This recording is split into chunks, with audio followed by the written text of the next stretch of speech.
Welcome back to our channel, Coin Lovers. Today we're diving into one of Australia's most fascinating coins, the 1981 Australian 2-cent coin. While it may look like just a small piece of copper some these coins are actually worth big money to collectors. From rare minting errors to special varieties, the value of this humble 2-cent coin might surprise you. So grab your change jar because you could be holding onto a hidden treasure without even knowing it. Let's get started.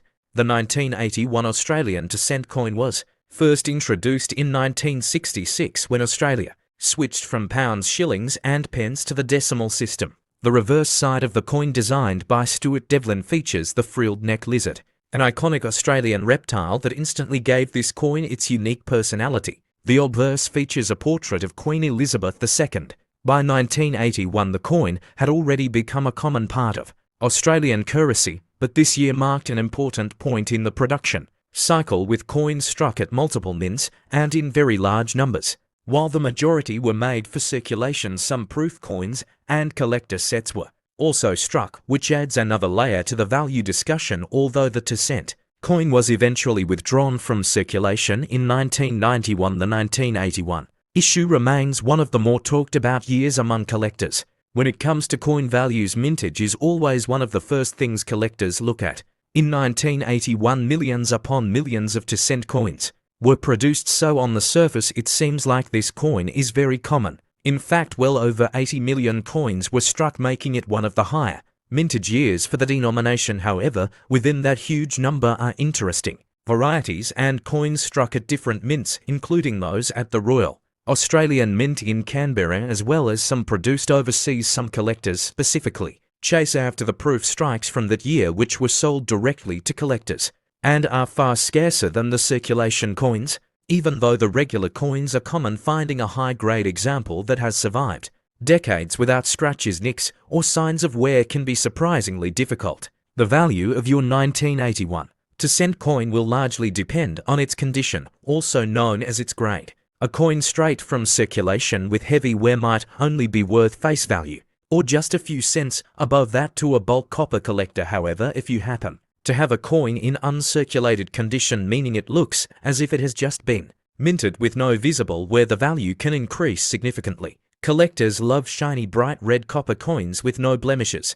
On the extreme end of the spectrum, if your coin has been graded by a professional grading service like PCGS or NGC and it receives a very high grade such as MS65 or above, it could sell for several dollars, and in some cases rare varieties or pristine examples could go even higher at auction. Proof coins with their mirror-like surfaces are especially sought after, with values often reaching into the tens of dollars depending on their quality. Sometimes during the minting process mistakes happen, and these mistakes can create coins that collectors pay a premium for. On 1981 2-cent coins, collectors have reported off-center strikes, die cracks, filled dies and misaligned dies. These error coins can range from just a few extra dollars to well over $100 or more, depending on how dramatic the error is and how much collectors desire it. Another variety to watch for is the difference in the proof strikes versus circulation strikes, since proof versions of the coin are highly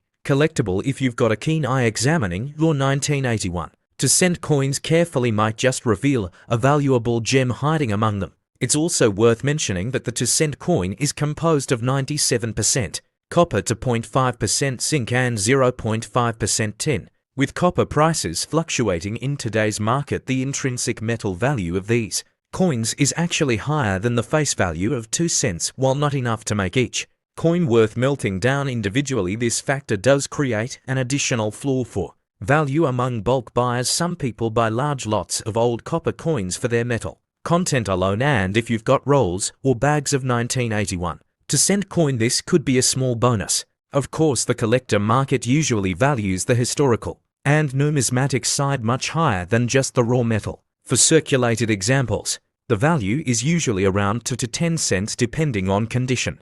Uncirculated coins, especially those with full mint red luster, can range from $2 to $10 or more. Proof coins from collector sets can sell between $5 and $20, depending on condition and whether they are still in their original packaging. Error coins, as mentioned earlier, are where the real money can be found, with prices ranging anywhere from $20 up into the hundreds, and if you happen to have a coin graded MS65 or high, you could be looking at values pushing $30 to $50 or beyond depending on demand at the time of sale. The 2-cent coin remains a very popular collectible in Australia and internationally. Many collectors focus on completing full-year sets of all the coins from 1966 through 1989, so they will always be looking for nice 1981 examples.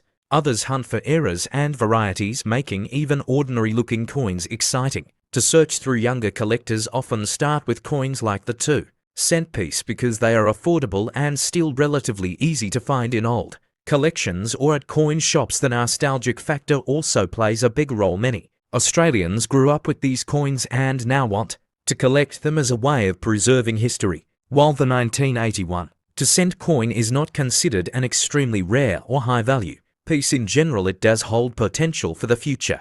As more time passes, fewer and fewer high-quality examples remain in circulation or in private hands. The copper composition, combined with the fact that the denomination has been out of circulation for over 3 decades, makes it a coin that is slowly but surely appreciating in value if you hold onto a collection of uncirculated or proof examples, especially if you have error coins. The long-term investment potential could be very rewarding. As with all coins, patience is key. Today's small gains can turn into tomorrow's big rewards. So there you have it, everything you need to know about the 1981 Australian 2-cent coin, from its history and design to its values in today's market, its errors and its future potential. If you've got one sitting at home, take a closer look. You might be surprised by what you find. And remember, collecting coins isn't just about money. It's about holding a piece of history in your hands. If you enjoyed this video and want to keep learning about valuable Australian coins and how much they're really worth, make sure you subscribe to the channel, hit the like button and drop a comment below about what coin you'd like me to cover next. Don't forget to ring that notification bell so you'll be the first to know when I upload a new video. Thanks for watching, happy collecting, and I'll see you in the next one.